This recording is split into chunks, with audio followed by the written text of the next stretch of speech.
I believe the music started in 7th grade. You're a good drum player.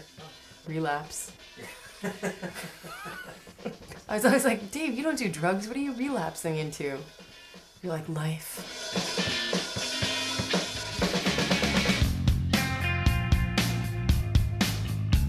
Hair color was one of her favorite mediums, if I remember right.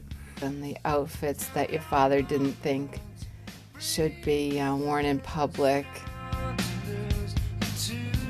I can remember from pictures from the parade that day, your hair was at like chin level at that point, right? Remember? And then I think when you went off to school is when it got longer and you actually had like the ponytail, like much longer in the back. Amy in high school was Amy in high school. She did anything she wanted to do.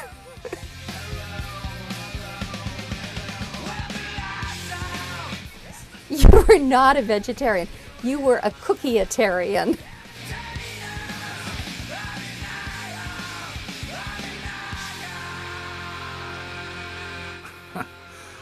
She was a teenager. As kids.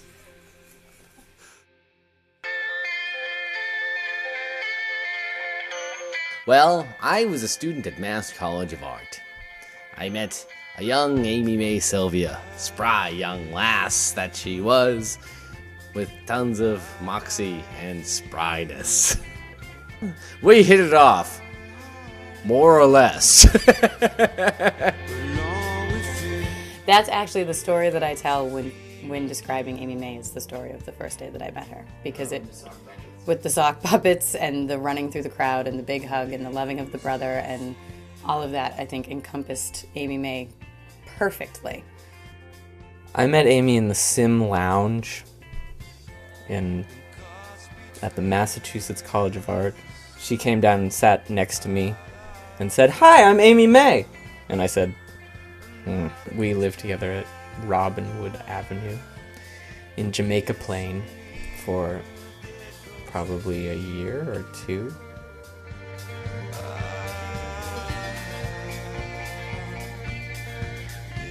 But I think that she and Ryan had come up to me in the hall sophomore year and had been like, "You should be the secretary, run for government." And I was like, all right.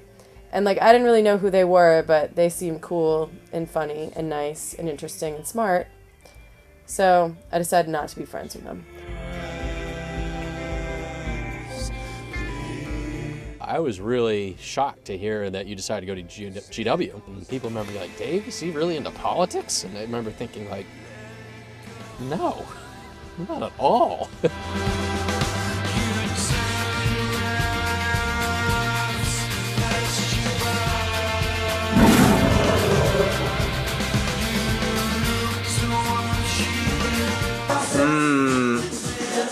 I didn't ever tell you how white you are.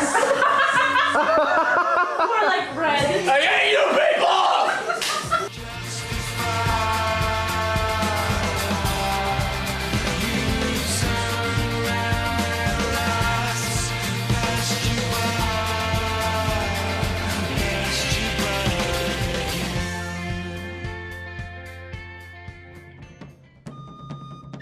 My very first impression of him was, oh my god, there's someone in a rabbit suit with a ton of balloons. I showed up at her 28th birthday party dressed as a rabbit. And Amy got up and went, "It's my brother!" Shortly thereafter, I met Amy Mae for the first time. I was like, yes, that's a good brother. And then my initial reaction was, and so not my type. Okay, fast forward 2 years. Amy's 30th birthday. Thanks, Amy. And it was a rockin' party. There's a DJ and it's loud and people are dancing and drinking and having a pretty awesome time. As the party went on, I eventually realized, hey, Dave's sitting in the corner in that chair reading a book. There's an amazing party happening. Kids sitting in a corner reading a book. That's my kind of guy. I'm gonna go talk to him. I figured that if I sat down and read a book for an hour, that by the time 1 a.m. rolled around, I'd be good to drive home. Amy May and Tara DeMarco came over, so we started having this conversation. Basically, they wanted to know why guys get weird and freak out after you kiss them. That it's been my experience that when I kiss a girl, even if she says that she's not going to, she winds up developing feelings for me. And Dave was like, anytime I kiss a girl, she falls in love with me. And we were like, no, that can't be true. So then I kissed May, and it was special. He was right. I totally fell in love with him. Trick is, he fell in love with me too. Because I'm not good of a kisser. Yep, that was the first kiss.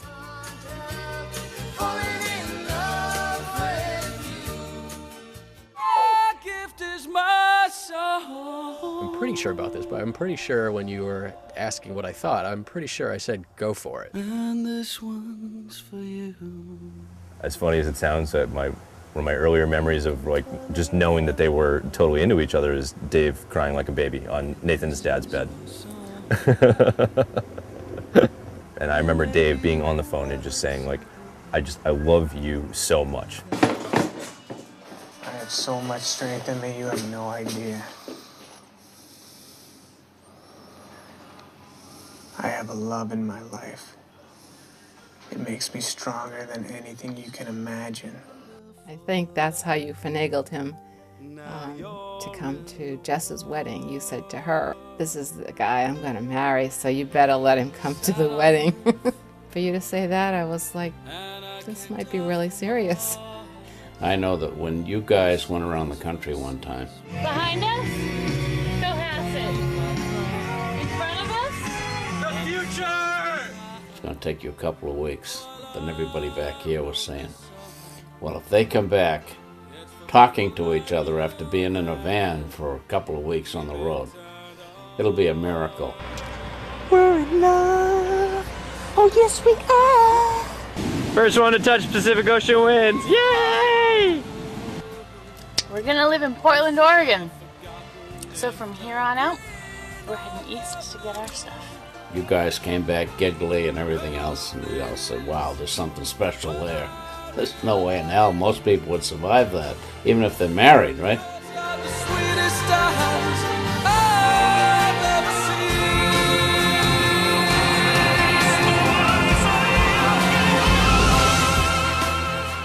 This is true love. I think this happens every day.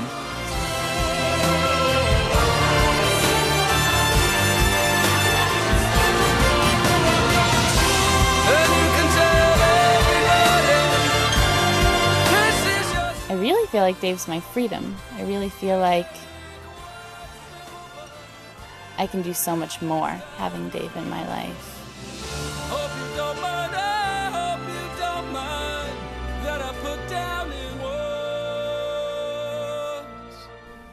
And we looked into each other's eyes, and I said something that I've never said to anybody. I said to her, I feel safe with you. But that's part of the appeal in getting married, having this celebration with all our friends, because I think our love is really worth celebrating. I'm really proud of it.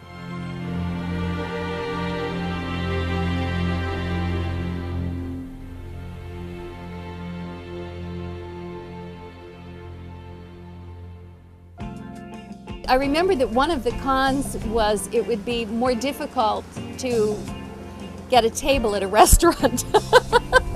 You know, when you get engaged, it's the happiest time of your life. You know, you're never happier as a couple that day you get engaged, especially the day you get your picture taken. David Carpenter and Amy May, look at them. They couldn't be happier. They're engaged.